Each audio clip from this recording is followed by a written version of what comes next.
Hello दोस्तों। आज हम बात करने जा रहे हैं एक ऐसे इंसान के बारे में जिसका जीवन बचपन से बहुत ही रोमांचक रहा है एवं जिसके साथ लाइफ में हमेशा ही रोमांचक चीज़ें होती रही हैं। मैं पूरे यकीन के साथ कह सकता हूं कि यदि आप अंत तक इस वीडियो को देखते हैं तो आपको उनके लाइफ के बारे में जानकर मज़ा ही आ जाएगा। तो दोस्तों, आज हम बात करने जा रहे हैं great MLM leader, motivational speaker एवं यूट्यूबर हर्षवर्धन जैन सर के बारे में। हर्ष जी का जन्म सन 1980 में जयपुर से 18 किलोमीटर दूर स्थित एक गांव के मिडिल क्लास परिवार में हुआ था। हर्षवर्धन जी के पिताजी जयपुर डेयरी में वेटनरी डॉक्टर का काम करते थे, जो कि एक गवर्नमेंट जॉब थी। वह उनकी माता जी हाउसवाइफ थी। हर्ष ने अपनी क्लास 7th तक की पढ़ाई गांव के सरकारी स्कूल से, 8th एवं 9th क्लास उन्होंने जयपुर की टैगोर स्कूल से, 10th क्लास बीकानेर में अपने ताऊजी के यहाँ से, व 11th एवं 12th क्लास खंडेलवाल स्कूल से कंप्लीट की। जब हर्ष के माता पिता की शादी हुई तो शादी के 11 वर्ष तक उनकी कोई संतान नहीं हुई। और इंडिया में जब किसी शादीशुदा जोड़े के यहाँ संतान नहीं होती तो लोग पंडित जी के यहाँ जाते हैं। तब पंडित जी ने 2-3 दिन तक कुंडली का मिलाप करके हर्ष के पिताजी से बोला कि धीरज रखिए, क्योंकि महापुरुषों को आने में टाइम लगता है। हर्षवर्धन अपने गांव के स्कूल से लेकर LLB तक हमेशा पढ़ाई में एवरेज ही रहे, लेकिन वे बताते हैं कि क्योंकि वे अपने स्कूल के सबसे शैतान बच्चे हुआ करते थे, इसलिए टीचर्स उन्हें क्लास कैप्टन बना दिया करते थे, जिससे क्लास में शांति रह सके, जिसकी वजह से वे फर्स्ट क्लास से लेकर LLB तक हमेशा क्लास कैप्टन रहे। चैट विद सुरेंद्र वत्स के एक एपिसोड में अपने बचपन के बारे में बात करते हुए हर्षवर्धन बताते हैं कि जब वे 3-4 साल के रहे होंगे तभी से वे अपने घर से 1 किलोमीटर की दूरी पर स्थित तालाब पर जाने लगे थे, जिससे वह 5-6 साल तक की उम्र में एक अच्छे तैराक बन चुके थे तथा गांव के बड़े बच्चों को देखकर पहले 4 से 8 फीट, फिर 10 से 15 फीट और फिर 40-40 फीट गहरे कुओं में उतरने की आदत डाल ली। इतनी गहरी जगहों में तैरने की वजह से वो कई बार उनके पिताजी उन्हें तालाब से घर तक पीटते हुए ले जाया करते थे। इस तरह से 10-11 साल तक की उम्र तक हर्ष तैरने में महारत हासिल कर चुके थे। हर्ष कहते हैं कि अपने बचपन के इस दौर में वे एक तैराक बनना चाहते थे, लेकिन इस तरह प्रोफेशनली आगे ना बढ़ने की वजह से वे तैराक ना बन सके। हर्ष बताते हैं कि 11-12 वर्ष की उम्र तक आते आते उनके अंदर क्रिकेट खेलने का भूत सवार हो गया था। वे पूरे दिन भूखे ही क्रिकेट खेलते रहते थे, या फिर उनके घर वालों को उन्हें ग्राउंड तक खाना पहुंचाने आना पड़ता था, क्योंकि उनके अंदर क्रिकेट का इतना ज़्यादा भूत उचड़ा था कि उन्हें घर वालों की तरफ से पिट जाना मंजूर था, लेकिन क्रिकेट छोड़ना नहीं। अपने बचपन के दिनों में हर्ष अपने इलाके के सबसे धुरंधर बैट्समैन हुआ करते थे। डिस्ट्रिक्ट लेवल तक की सारी ट्रॉफी बनवाना, जीतना, अपने गांव में 5-7 सीमेंटेड पिचेस बनवाना, टूर्नामेंट करवाना, ये सारे काम हर्षवर्धन ही अपने गांव में किया करते थे।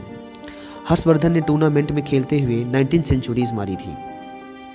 चैट विद सुरेंद्र वत्स के एक एपिसोड में बात करते हुए हर्ष मजाक में कहते हैं कि मेरे नाम दुनिया की सबसे फास्टेस्ट 29 बॉल में सेंचुरी मारने का रिकॉर्ड है। जब सुरेंद्र वत्स से पूछते हैं कि यह कैसे, तो उन्होंने कहा कि 37 साल की उम्र में रिटायरमेंट के बाद मैंने 20-22 साल के बच्चों के साथ एक टूर्नामेंट खेला, जहां पर मैंने 29 बॉल पर सेंचुरी मार दी।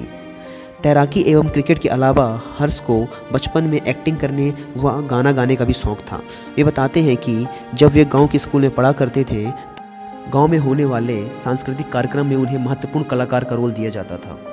जब वे 9 साल के थे तब उन्होंने गांव के सांस्कृतिक कार्यक्रम में एक ग्वाले का नाटक किया था, जिसमें उस जमाने 1989 में उन्हें 1100 रुपये का पुरस्कार दिया गया था।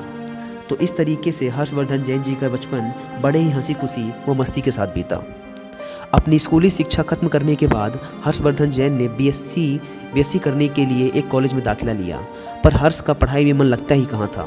उन पर तो क्रिकेट खेलने का भूत ही सवार था, जिसका परिणाम यह हुआ कि वे BSc फर्स्ट ईयर में फेल हो गए। ये फेल होना था या कि उनके आत्मसम्मान को ठोस लगना। जब वे फेल हुए, उसी दिन से उन्होंने अपनी हीरो पुक स्कूटर की चाबी, जो कि उनके फादर ने उन्हें कॉलेज जाने के लिए दिलाई थी, वापस रखी और बस से कॉलेज जाना शुरू कर दिया, जहां पर उन्हें 3 रुपये रोज किराए के रूप में अपने पिताजी से मिलते थे। लेकिन वे घर से मेन मार्केट तक आने जाने का किराया 1 रुपये पैदल चल के बचा लिया करते थे, तथा 3 दिनों बाद 3 रुपये इकट्ठे होते तो कॉलेज से जाते वक्त जयपुर की एक जगह चांद पोल पर 3 रुपये की कड़ी कचौड़ी खाया करते थे। BSc फर्स्ट ईयर में फेल होने के बाद उन्होंने दर्शन शास्त्र चुना। वो आगे की कॉलेज दर्शन शास्त्र से ख़त्म की। दर्शन शास्त्र में उनका काफ़ी इंटरेस्ट था, उसे पढ़ने में उन्हें बड़े मज़े आया करते थे। लेकिन जब वे साल 2000 में अपनी कॉलेज के सेकेंड ईयर में थे, तब उनके एक दोस्त ने उनसे आकर कहा कि चल, अमेरिका की एक कंपनी आई है जो कि ज़िंदगी बदलने की बात कर रही है। जब वे वहाँ गए तो उन्होंने लोगों को स्टेज में नाचते गाते मस्ती करते हुए देखा, जो कि उनके स्वभाव से मैच कर गया और वो भी उन्हीं के साथ मस्त हो गए। तो इस तरह से हर्षवर्धन जैन जी की नेटवर्क मार्केटिंग में एंट्री हुई। लेकिन नेटवर्क मार्केटिंग का सफ़र इतना आसान कहाँ। ज्वाइन होने के 2 महीने तक वे अपने दोस्त रिश्तेदारों से यह कहते रहे कि आओ जुड़ जाओ ज़िंदगी बदल जाएगी, आओ जुड़ जाओ ज़िंदगी बदल जाएगी, लेकिन उनकी एक ज्वाइनिंग ना हुई। तब उन्होंने अपने अपलाइन से जाकर वो सारी ट्रेनिंग्स ली जो कि एक कुशल नेटवर्क मार्केटर में होनी चाहिए, और फिर उन्होंने नेटवर्क मार्केटिंग में सन 2001 में दिल से मेहनत की और फिर पीछे मुड़कर ना देखा और वे MLM इंडस्ट्री के ही बन के रह गए। लेकिन सन 2006 में उनकी पहली कंपनी बंद होने की वजह से उनका सब कुछ फिर से जीरो हो गया। लेकिन उन्होंने फिर से नई MLM कंपनी के साथ शुरुआत की, वह फिर से पहले की तुलना में दोगुनी कमाई की। लेकिन सन 2011 में कुछ मनी सर्कुलेशन करने वाली MLM कंपनीज़ की वजह से सरकार ने सभी MLM कंपनी को बंद कर दिया। तब सन 2011 में अपनी इंडस्ट्री के बचाव के लिए हर्षवर्धन जैन सर को 37 दिनों के लिए जेल भी जाना पड़ा। और वे बताते हैं कि उन 37 दिनों में जेल में बैठे बैठे उन्होंने 70 किताबें पढ़ ली थी, जो शायद वो बाहर रहते तो कभी न पढ़ पाते। वो कहते हैं ना कि खुदकिस्मत है वो लोग जो कि ख़राब परिस्थितियों में भी मौके ढूंढ लिया करते हैं।